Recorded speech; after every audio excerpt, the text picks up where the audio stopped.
很高兴您加入热门新闻频道。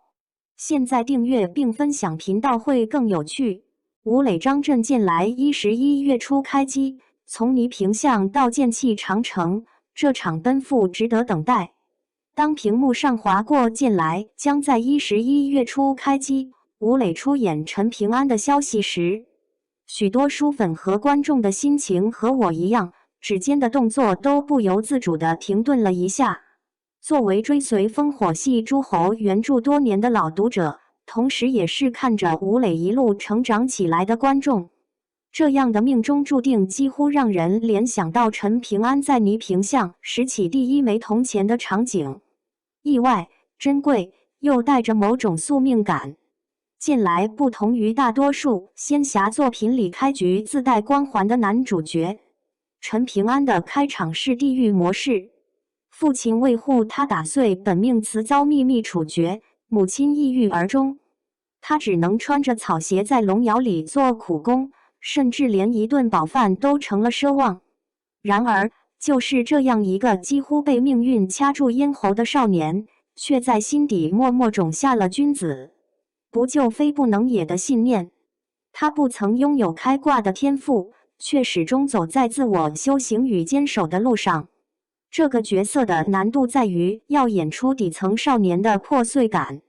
同时还要藏住绝境中不屈的剑骨。稍有偏差，人物就会失去灵魂。吴磊的表演气质恰好与陈平安契合，他的演技里总能透出一种在破碎里生长的力量。比如《长歌行》中阿诗勒损目睹养母自刎的戏份，至今仍让人印象深刻。喉结剧烈抽动的生理反应，瞳孔骤缩时的血丝，胸腔里压抑到极致的嘶吼，那是一种撕裂，却又伴随着不可磨灭的坚韧。陈平安的词碎人不垮与吴磊的破碎却见锋芒形成了完美的呼应。更让人欣慰的是，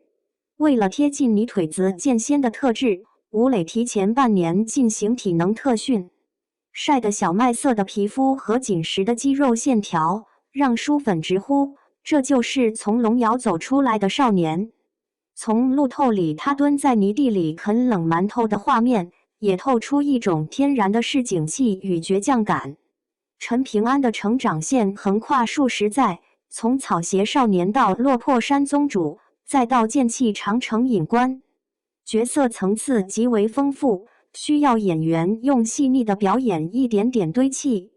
吴磊的演艺轨迹几乎就是这条成长线的镜像。从《琅琊榜》里单纯灵动的飞流，到《星汉灿烂》中隐忍深情的凌不疑，他一直擅长把成长的痕迹刻进角色。原著作者烽火戏诸侯在看过样片后曾感叹，这小子把我藏在逗号里的狠劲全抠出来了。能读懂角色灵魂的演员，比颜值适配更加珍贵。剑来的核心事件更是剑道，书中剑气滚龙壁、剑开天门等名场面，不仅需要演员有动作功底，更要求他们演出剑道背后的精神内核。吴磊在打戏上的表现一直令人放心，从《长歌行》里潇洒的马术对决，到亲自上阵完成的高难度动作，他的打戏从不是摆造型，而是兼具力量与美感。这次剧组邀请了金马奖最佳动作指导董伟操刀，开创写意派武打风格。剑气轨迹宛若书法运笔，衣袂翻飞如同泼墨，被网友称为会呼吸的武侠。更巧思的是，剧组为陈平安设计了以竹代剑的招式，将少年时期的青涩与后期的凌厉区分的层次分明，正好呼应角色的成长。剧组的诚意不仅体现在武打上，为了还原书中气象，他们在贵州悬崖上实打实修建了800米的剑气长城，每块夯土砖都刻着小说里的阵法符文，服装则采用粗布麻衣藏金线的设计，细节上连竹簪束发、战损衣衫的刺绣都寓意着宁折不弯的剑道精神。据说有一场戏里，吴磊在石井长城上挥剑，火星剑道衣服上烧出小洞，导演非但没有叫停，反而称那是真实感勋章。这种对细节的敬畏，才是 IP 改编的核心。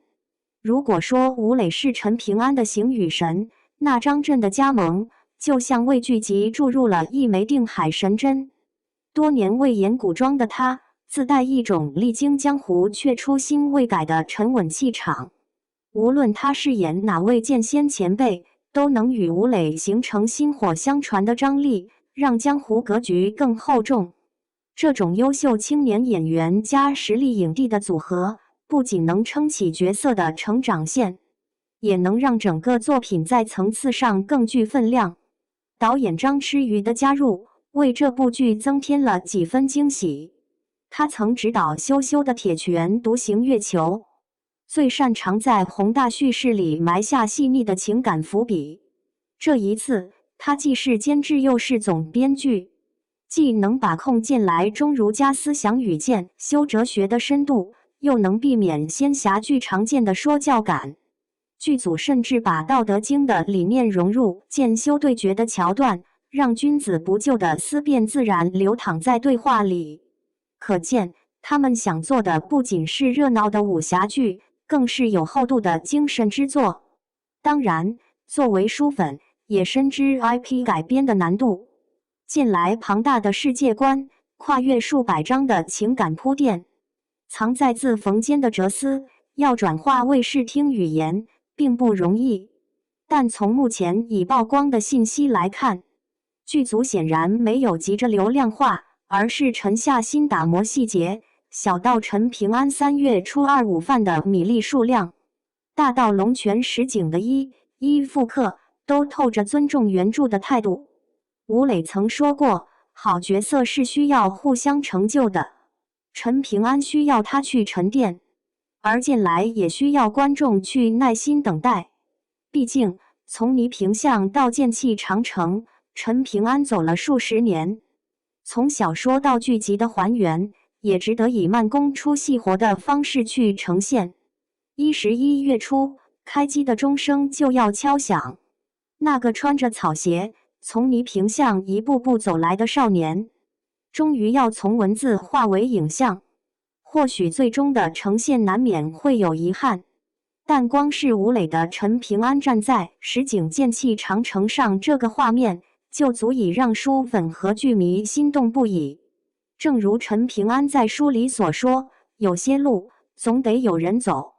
这一次，从演员到剧组，从观众到书粉，大家都在为这条路奔赴。也许正因为他来之不易，我们才愿意相信这场等待值得。